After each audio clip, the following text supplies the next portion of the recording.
So I was laying in the bed last night, right? Um, and typically what I do is I have time to reflect. I do a lot of reflection and just looking back on things that's happened to me in my life and things that I've gone through and I was laying there and I was thinking about just all of the hurdles, the hassles, and the obstacles that has come my way. And I started broadening that scope of thinking. And I have an uncle, my youngest uncle. He did 25 years in prison, right? Um, I have a cousin who's a year younger than me. He's doing life without. He went in at 23, I think. He went in when he was 23 years old, and he's doing life without. I have a cousin a year older than me. It's my dude. He's currently been in 26 years. Um, I have a cousin who's 5 years younger than me. He did 12 years. Um, I have another cousin who did 30. And I sit and I think about that. And the funny part, well, it's not even funny. What's crazy is I can keep going. I can keep going. I know so many dudes personally close to me that's either dead and gone or spent a considerable amount of time in prison. And it weighs on you, because my cousin who's doing life without, if you knew him, you know what I mean, you would have never thought that would have been the path that he took. You know what I mean? He and I, all we did was just play ball. That's all that we did. You know what I mean? Every day we just played ball, played ball. He didn't even have that type of energy. You know what I mean? And I moved away, and I think 3 years after I had left, I get the call. You know what I mean? He jammed up, and they actually wanted to get him the death penalty. But you think about things like that, you know what I mean? I know I had a homeboy of mine made a bad decision, decided he was gonna do a B&E with another dude. He went left, you know what I mean, and he was taken out. Even myself, I've come close to being in like that same situation, getting jammed up. My pride almost got me jammed up, when I was younger and out here. And you look back and you see how easily it is to get in trouble, but it's very difficult to get out of it. And my pops told me something a long time ago. My pops told me, he was just like, it's very hard for a man to get in trouble when he's by himself. Typically, when you hear about this, that, and the third, is with a group, gang, this, that, and that. And it's just like, it resonated with me even then, because I've always been a solo artist. I've always been a dude that, you know what I mean, if I know people all up and down the Eastern Seaboard. If I want to get at you, I'll come the way you are. You know what I mean? Any other time, I'm on my own. And I think that's why I'm a biker, because I'm good on my own. And I think that's been one of the tools that I've used to really help navigate this world, is when you're on your own, you think for yourself. I don't follow anybody. I've never been a follower. And I think that's what got my cousin jammed up. When you have a follower's mentality, is you're being led by someone who typically doesn't have your best interests in mind, and but now I'm looking back and I'm sitting here like, man, I used to play ball with these guys. I used to play ball with them. used to chop it up with them, run the streets with them, this, that, and the third. And now it's just, you have time to reflect. I come out here and I sit in my garage, typically, and I light me up a cigar, and that's pretty much my thing. That's pretty much what I do. You know what I mean? That's just my peaceful time. That's just my time to come out here and just think about all the craziness that I've gone through, experienced, seen, and it's very difficult to get in trouble when you're by yourself. It's very difficult. When you can think for yourself, when you can stand on your own, it really puts you on an island to where if I accrue consequences, I'm good with that because it's my decision that I made. So whatever come with that, I'm good with it. You know what I mean? But disrespect and respect are two things that I hold in the highest regard. People nowadays use terms so loosely, you know, but respect is something that I've stood on since I was a kid. You know what I mean? And the reason why I brought up all of those guys was just a handful of the guys that I know personally that I got mad love for during that time is because me feeling disrespected almost ended me in the same boat with them, you know. And when you're younger and you got kind of a hot head, this, that, and the third, it's just like, yo, you don't take disrespect lightly. And I never have, you know, and I never will. But it's just how you go about handling the situation. You know, what almost got me jammed up was I was up the road, I was in Jersey, and I got jumped at the park. And I don't like being jumped. I don't like being jumped. I mean, if you a man and you got an issue, you handle it one-on-one, you know. But when you have other dudes with you that join in, that's a different level of disrespect. You know what I'm saying? And so it went left. I caught up with the guy, and now in my mind, in my young mind, I'm justified. In my mind, you know, it's just kind of like everything that I bring to you, you brought it on yourself. You know what I'm saying? So you have to live with those consequences. And so, long story being short, you know, that was the first time that I really almost got myself jammed up. You know, the second time was with my uncle that I previously talked about, my youngest uncle. You know, when he got out of prison,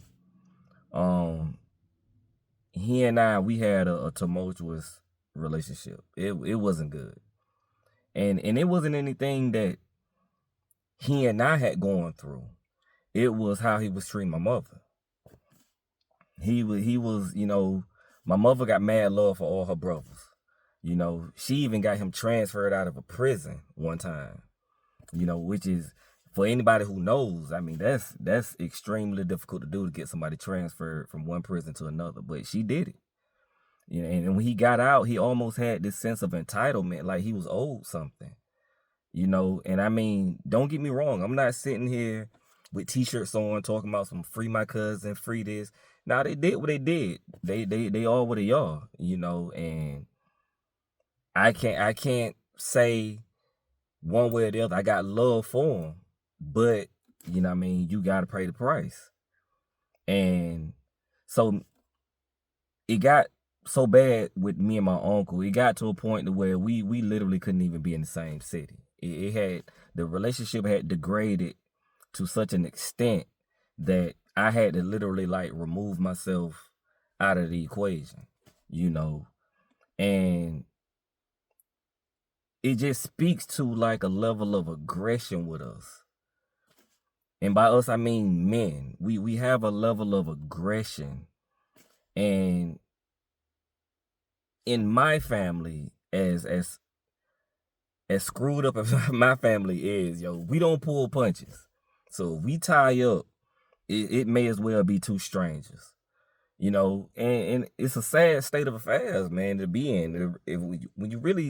When I really just sit and think about it, I think about all the time that when I was younger and my grandmother was still alive, we could actually come together and actually laugh and have a good time. You know what I mean? It was cool. And I don't even think then we appreciated what we had at the time. But and I've said it numerous times, when my grandmother passed, she took the family with her. She really took my family with her when she passed. She was the glue, she was the backbone, and I miss her every day. Every day I think about her. That was my heart. And I sit and I look at so many people that have come and gone in my life that I lost, whether it's be violence, jail, natural causes. It's just it it gives you a heavy heart, and it always gives you something to contemplate and think about, man. When you look back at like where I am now, how many people that I started this journey with no longer with me, and even my family. And I've never had the mindset that, family over everything. I've never had that mindset. I've always had the mindset of the people that have proven to be there for you. That's who you rock with. That's who you show love to. Like having the title of cousin, mom, dad, grandma, grandmother, like everything is earned with me. Everything's earned. Like the people that have earned the right to be in my life are the ones that are currently in my life. Just being born into a family doesn't make you family, unfortunately. And it's sad that it has to be that way, but it is. That's just the way things are. And even me and my pops, we disagree on that. My pops he's extremely big on family. But family can put you through the most. You know what I'm saying? That's just family will cut your throat and dig the hole for you much faster than some stranger in the street. That's just how it is. That's just my experience, And so it's just like, nah, the people that rock with you, the people that have shown and proven and are tested, those are the ones that you give your flowers to. Why they still here? Because the beefs and the things that I've gone through in my life, it really just shows you how precious it is and how easily it can just be taken away. You know what I mean? I sit and I think about my cousin, and the funny part about it, he's always on Facebook. He been in prison 26 years. He's on Facebook more than me. You know what I mean? FaceTime and the whole nine. You know what I'm saying? You wouldn't even know he was in prison. You know what I mean? If you just talk to him on the regular, you wouldn't even know he was in prison. But it's crazy. My I got another cousin. He used to work the popcorn machine in prison.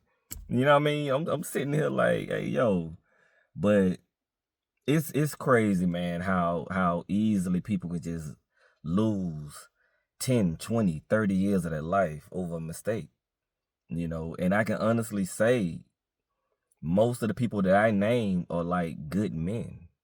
They actually are. They're good men. They just made a bad decision and gotta pay for it. Gotta pay the price. You know what I mean? And I always try to like talk to like some of the younger dudes around here because I think people have this misconception. And I don't know if it's because rap music, television, or whatever, but people have this misconception that if you are a drug dealer, if you sell dope, like you really about that life. Nah. I know a lot of dudes that sell dope that, you know what I mean, wouldn't bust a grape. I got a cousin he used to sell dope. He used to get robbed at least once a month. Because I'm like, bro, you not about this. You really not about this. You need to let that go. Fine, bro, go get a job. Go get a job. I know so many dudes that sell dope. Half of them don't have cars. Like, it's this misconception that if you out there and you selling dope, you moving, or you just stacking bags of money left and right and just living the best life and try. Most dudes I know that sell dope, they either don't have a vehicle they have enough, they make enough money to go to the club maybe on the weekend. And that's real. I'm like, bro, you can just go to Walmart and get a job, make more money than what you out here making.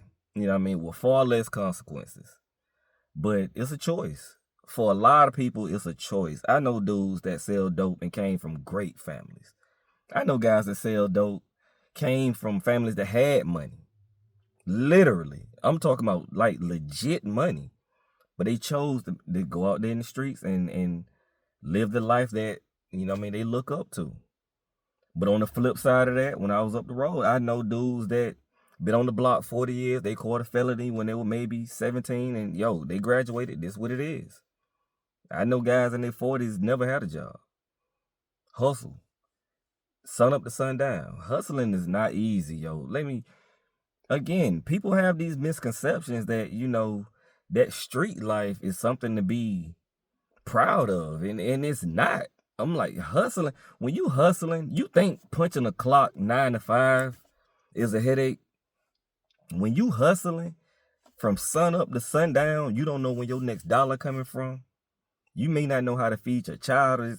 Yo, you getting it nonstop, 24/7, 365, rain, sleet, or snow. You out here trying to make moves. You know what I'm saying? And that ages you. That type of life, it ages you, man, because you constantly stressing. You constantly looking over your shoulder. You don't know where they coming from. You don't know where your enemy's coming from. You don't know who telling. You don't. I'm sitting here like, bro, it's not ideal in any situation. I know some guys who, I mean, were dealt a bad hand. They had to do what they had to do. Moms may be not worth anything. Pops may be out of the picture. And so, but at the end of the day, it's whatever hand you dealt, yo. You know what I'm saying? And so, but at the end of the day, man, you know, it's something that I always look at and reflect on. You know what I'm saying? I've dodged a lot of bullets. I've dodged a lot of hurdles, overcome a lot, you know, and I'm still standing. And I'm someone who, by the time I turned 25, I was pretty much burnt out and done. You know what I'm saying? I'm saying like, yo, you can keep this. I'm good. You know what I mean? I was burnt out. I never thought I was going to see 26, 30, you know, but while I'm still here, hey, yo, I might as well make the best out of this thing. You know what I'm saying? And so we all have a path to walk, you know, but be mindful, man. Don't be out here being a follower. Don't be out here, you know what I'm saying, just shucking and jiving for $1. Because at the end of the day, it's not worth it. You know, I've learned a lot over the years. I've grown a lot. I'm still growing. I'm still a work in progress. You know what I'm saying? I'm still a work in progress. But at the end of the day, you know, I've been tested. I'm tested out here. And whatever life throw at me, I deal with it. You know what I'm saying? And that's the game. Whatever life throw at you, yo, learn to deal with it. Learn to move. Continue to move forward. You know what I mean? Be mindful of your surroundings. Be forward thinking. Be an independent thinker. I push this into all the young people. Think for yourself. Move for yourself. You know what I mean? Because the other side of it is only two choices. You know what I mean? Life or prison. And so, I mean, just be mindful how you're moving out here and continue to grow. You know what I mean? And to the next one.